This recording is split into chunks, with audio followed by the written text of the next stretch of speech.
Even if your friend is a saint and doctor of the church, your friendship is not secure. The effects of misunderstanding and rumors can harm even the strongest friendships. This is what Rufinus, a 5th century church father, learned when he had a very slight disagreement with his friend, St. Jerome.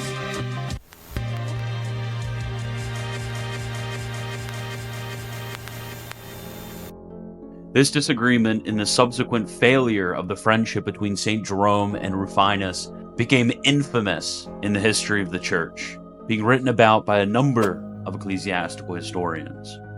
But not many people know about it today. In fact, even ecclesiastical writers during the time of St. Jerome and Rufinus were writing about how terrible of a break this was. For example, St. Augustine comments, "In short, where's the friend who may not be feared as possibly a future enemy, if the breach that we deplore could arise between Jerome and Rufinus? Oh, sad and pitiable is our portion." I'm here to tell you the entire story of the breakup between these friends, from the time that they became friends all the way into the end, where St. Jerome goes so far as to celebrate the death of his friend Rufinus. Anyways, the background of this is found in the writings of Origen of Alexandria, the 3rd century church father. In the 4th century, about a century and a half after his death, there was a violent quarrel between many ecclesiastical writers and church fathers on both sides of the orthodoxy of the writings of Origen of Alexandria. They fought over issues like his Trinitarian theology, his eschatology, and his method of exegesis. The end of this controversy was determined at the 5th Ecumenical Council, where Origen was condemned as a heretic. Now, I want to be clear and say that I'm not an expert on the writings of Origen of Alexandria. All I'm going to tell you about is the history of the disputes between the authors during this time. There were fathers who took both sides of the dispute. There were multiple different issues that were debated, so I think we need to be a bit careful about what we say here. For example, something like his scriptural exegesis is really up for debate, but on the other hand, something like his eschatology is obviously wrong. And this is seemingly what the 5th Ecumenical Council and the ecclesiastical condemnations usually focused on. The controversy begins in the early 4th century. St. Peter of Alexandria and St. Methodius of Olympus condemn the eschatological positions of Origen, such as on the pre-existence of souls. But anyways, after this point, there are actually 2 other accusations. First, once the Arian crisis, got underway, there were accusations that Origen was actually the source of Arianism with his views on the Trinity. Second, interestingly enough, some actually critiqued Origen's exegetical methodology. St. Eustathius of Antioch, for example, critiques Origen on both of these points. Now, as I said before, and as I'm going to reiterate, the interpretation of Origen on both of these points, especially on his view on the Trinity, are hotly disputed, whereas the criticism on eschatology is pretty much admitted. But at this point, there were also fathers who defended Origen. But the controversy really heats up in the 390s. What happened in the 390s is that St. Epiphanius actually lists Origen and Origenism in his famous listing of heresies. This was actually set in opposition to St. John of Jerusalem, who was the immediate successor to St. Cyril of Jerusalem. Under St. John of Jerusalem, there were 2 monks who were particularly big fans of Origen, St. Jerome and Rufinus. At this point, in the 390s, St. Jerome was a big fan of Origen. He actually sung the praises of Origen on many occasions. He called him the teacher of the church after the apostles. He called him an immortal genius. He really loved Origen at this point.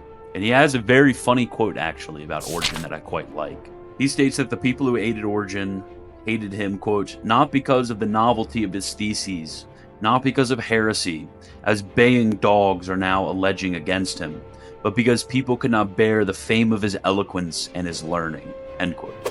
So yeah, St. Jerome's actually a pretty funny guy. He would have been excellent on Twitter. But this quote will become extremely ironic, as we'll see in a moment. The controversy starts when St. Epiphanius just shows up at Jerusalem and starts demanding that people condemn Origen, including St. John, St. Jerome, and Rufinus. St. John and Rufinus refused. But St. Jerome, while at first hesitant, decided to capitulate to what St. Epiphanius said. So because of this, St. Epiphanius gets really mad. and St. Epiphanius decides to preach a sermon in the city. He accuses St. John of falling into heresy. Now, obviously, this is a pretty terrible move. You shouldn't go into the diocese of a different bishop and, abuse his hospitality by preaching a sermon in his church accusing him of heresy without some sort of obvious ecclesiastical sentence on a very disputed question. Totally not a good move from St. Epiphanius.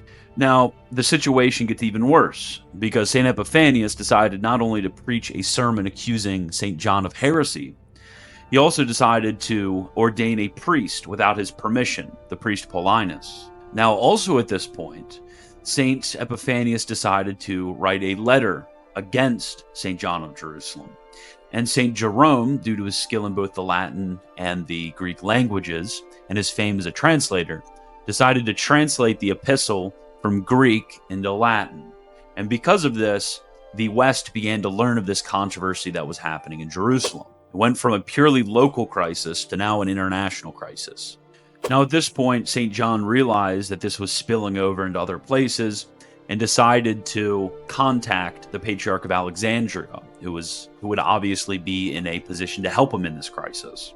And this patriarch was Theophilus of Alexandria, who, interestingly enough, is actually the uncle of St. Cyril of Alexandria. And at this point, St. Jerome also entered into the writing controversy by writing a polemical work against his own bishop, St. John of Jerusalem, which, it was pretty harsh, to say the least. But Theophilus, when he stepped in, was able to quell the controversy. Everyone became friends. St. Jerome liked his bishop again. Rufinus liked St. Jerome again. Everybody was chill now. Now, this is where things get interesting. Rufinus decides to head west, and he wants to live in Rome. While at Rome, he begins translating from Greek to Latin a bunch of different works which were defending the orthodoxy of Origen, because obviously in the East, this is a bigger issue. There were various works which were written. So Rufinus wanted to communicate some of those defenses to the West. This time he also wrote himself a little defense, appended to one of the works that he translated, called On the Falsification of the Works of Origen. Origen, during his lifetime, actually complained on multiple different instances that there were various individuals who were circulating works under his name that were falsifications, and that they did that in order to defame him. So Rufinus, in an absolutely amazing, spectacular move, decided to say everything that you read in Origen that's bad was actually just one of those works or parts of works which were falsified. So Rufinus actually was the originator of the "it's a forgery" defense. Amazing. I cannot wait for all of you guys to tell the Eastern Quote Orthodox that they're actually Origenists when they do this. Anyways, what was actually convincing is that in this work, he placed all of the unorthodox statements from Origen on the Trinity and on eschatology next to completely orthodox statements from Origen on the Trinity and on eschatology, scriptural exegesis, all of those different issues. So he did little columns of different quotes from Origen, and he said, well, obviously, Origen believed all the orthodox stuff, and all the unorthodox stuff he didn't believe. Now, the better solution to this problem is to realize that Origen, throughout his entire life, had a team of scribes following him, writing down every little thing that he said, and that probably he changed his mind on some issues, or maybe, like other theologians do sometimes, in certain works they're more speculative, and then in other works they just generally state the common opinion on certain matters. Now, the really bad move is that he actually started a translation of Origen's On First Principles. And in this translation of On First Principles, he used the little table to remove all of the sections from On First Principles that were unorthodox and state that these were actually falsifications of Origen's words. So he basically rewrote entire sections in a orthodox manner and said, well, Origen probably believed this, so I'm just going to change it. Now, to me, this absolutely makes no sense, because it makes sense in a homily or some sort of letter to a layman that you wouldn't engage in overly speculative matters like Origen had done. But in something like On First Principles, this is his work. This is something that he would feel comfortable engaging in speculation in. And obviously in that speculation, he was wrong. So we can commend Origen for the orthodoxy that he showed in those sermons where, he said the right thing. But we obviously have to state that he's just completely flat out wrong in matters of speculation in certain works like On First Principles. But I digress. In the introduction to this work, his translation of On First Principles, Rufinus makes a side comment that would actually spark the controversy with St. Jerome. He says that he was continuing the work of a great man who had previously translated Origen's works. Now, this great man was St. Jerome, because St. Jerome for years had been translating Origen's homilies into Latin. Now, for whatever reason, some guys in Rome decided to start some trouble. So they deceitfully got a copy of Rufinus's translation of On First Principles, which was not edited and completed yet, and they sent it to Jerome with a letter. And in that letter, they told Jerome that the intention of Rufinus was basically to diss him in the introduction of the work, to point to St. Jerome as somehow inconsistent, which, he was, because he changed his mind. And they said that Rufinus was basically lying about it. Obviously, when he simply stated he was continuing the work of a great man in translating Origen, he obviously meant no harm towards his friend, St. Jerome. Now, in an absolutely legendary move, St. Jerome read the letter, read Rufinus's translation, and decided to just sit down and translate the entirety of On First Principles in a very literal way, not leaving out any of the problem passages from the text. Then he went and he sent the entire translation to Rome with 2 letters. One letter was meant for Rufinus, and the letter was actually quite cordial. And he stated that he wanted to keep his friendship. He was offended by what Rufinus had said. Somehow that's an offensive thing for him to say. But he was offended by what he had said, but he didn't want to break the friendship that they had mended in Jerusalem. But then he sent a second letter. And this second letter was meant for the 2 guys who had reported this to Jerome in the first place. And basically he went on and on and on in this letter about how the Origenists were a bunch of heretics, including Rufinus, which interestingly enough, Rufinus was obviously the most orthodox of all the Origenists, because he just didn't really believe in Origenism. He just believed in orthodoxy and then changed Origen to believe in orthodoxy. So he just basically had weird textual opinions. That's the only thing about Rufinus. There was really no grounds for ever calling Rufinus a heretic and making all of these weird accusations towards him. Now, these guys who had first reported this to St. Jerome were a bunch of jerks. And what they did is they actually took the first letter that was meant for Rufinus, tore it up, threw it in the trash, got rid of it. And they took the second letter and they sent the second letter to Rufinus. So Rufinus gets this letter from St. Jerome, and it's basically like, yeah, you're a dirty heretic, you're probably an Arian, and blah, blah, blah, blah, blah. So that's the letter that got sent to Rufinus. And obviously this was completely, not the intention of St. Jerome. St. Jerome meant to send a more cordial letter to Rufinus, explaining to him why he was hurt by what Rufinus had done, but not breaking their friendship. And all of this, of course, is extremely frustrating, because it seems like if it wasn't for these other guys meddling in this situation, that Rufinus and St. Jerome would not have had such a harsh break, but everything kind of goes downhill from here. Anyways, at this point, Theophilus of Alexandria, remember, uncle of St. Cyril, he decided to do a complete 180 on the whole Origen question. So before, he was more supportive of Origen and Origenism, but then at a certain point, he decides to flip the tables and become extremely anti-Origenist. He makes a lot of weird accusations towards Origen, like that Origen did not allow prayer to the sun or anything like that, which is kind of crazy because in Origen's homilies, he's always praying to the sun. It's kind of a strange accusation to make. But most say that Theophilus was actually more politically motivated than anything, because there were a bunch of monks that he didn't like who were Origenists, and he kind of wanted to, get rid of them, which was a very Theophilus thing to do. So in order to get Origen condemned, he decided to write the Pope, Pope Anastasius I. And Pope Anastasius I agreed to a condemnation. It's interesting that you have the Patriarch of Alexandria writing to the Pope to get a condemnation. That's all I'm saying. That's just curious, isn't it? But at this point, this is when the controversy really started to heat up into an international crisis. And at this point, those same jerks, or maybe some other guy, but probably most historians say the same jerks, They decided to falsify a quote from Rufinus' translation of On First Principles and send it to the Pope and say, well, Rufinus thinks this, insert heretical proposition. So Rufinus decided to go directly to the Pope and to explain himself and explain how he's not a heretic, and also tell him a little bit about his methodology and his thesis about the falsification of the works of Origen. At this point, St. John of Jerusalem actually stepped in on behalf of Rufinus, and as a result of this, of hearing what Rufinus had to say, and of hearing St. John of Jerusalem, the Pope decided not to condemn Rufinus, and he left the matter up to God.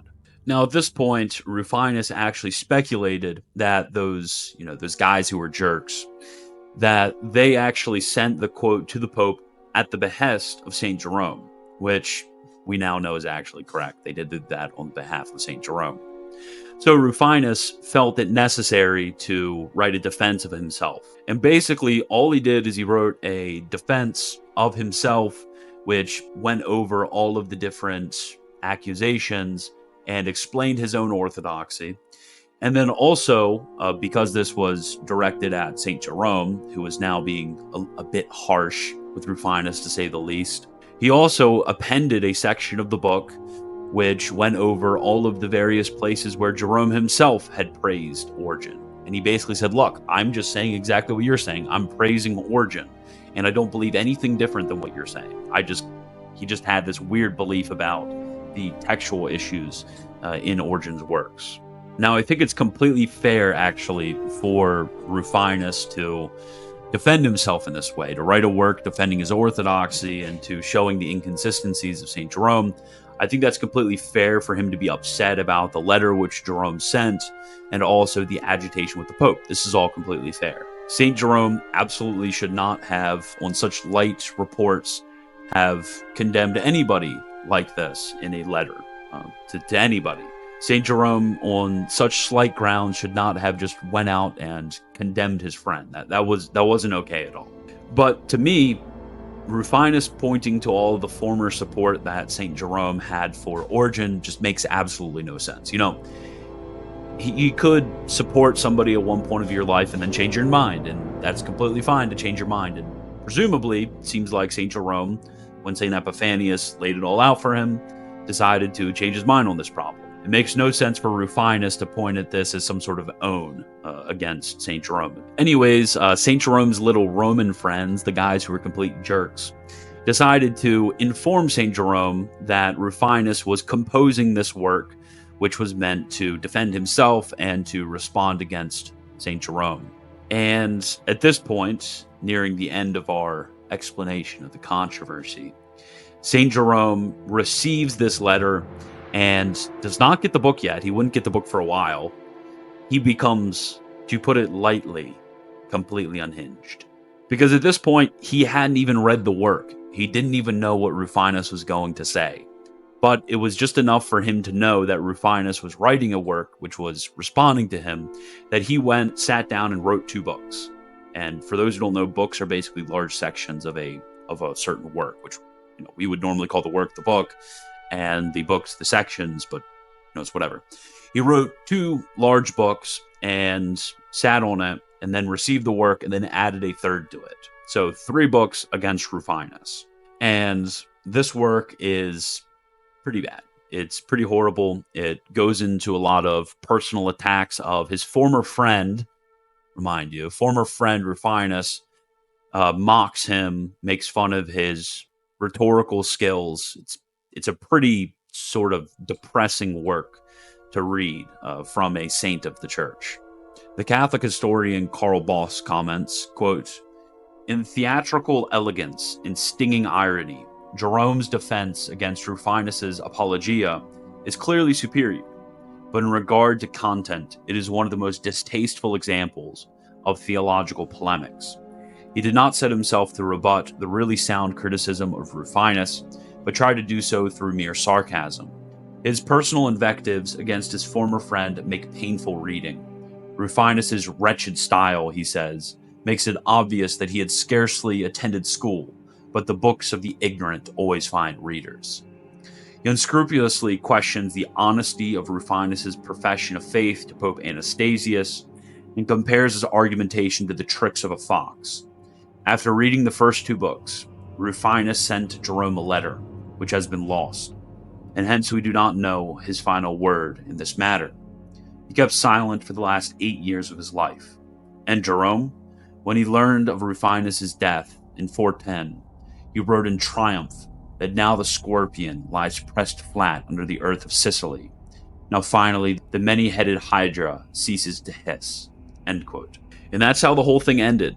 I mean, they went from being best friends in Jerusalem in the 390s to Jerome literally celebrating the death of Rufinus and branding him throughout his entire life a heretic. It's sad. It's extremely sad. We can all recognize this. And what's the most annoying thing is that this was basically just started by weird rumors.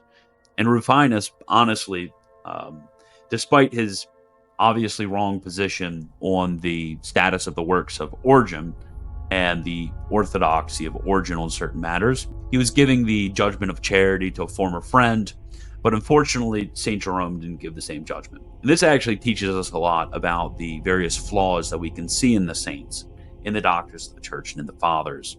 There are flaws which pervade some of their lives, and we have to be honest about that. But anyways, I hope you all enjoyed this, and God bless.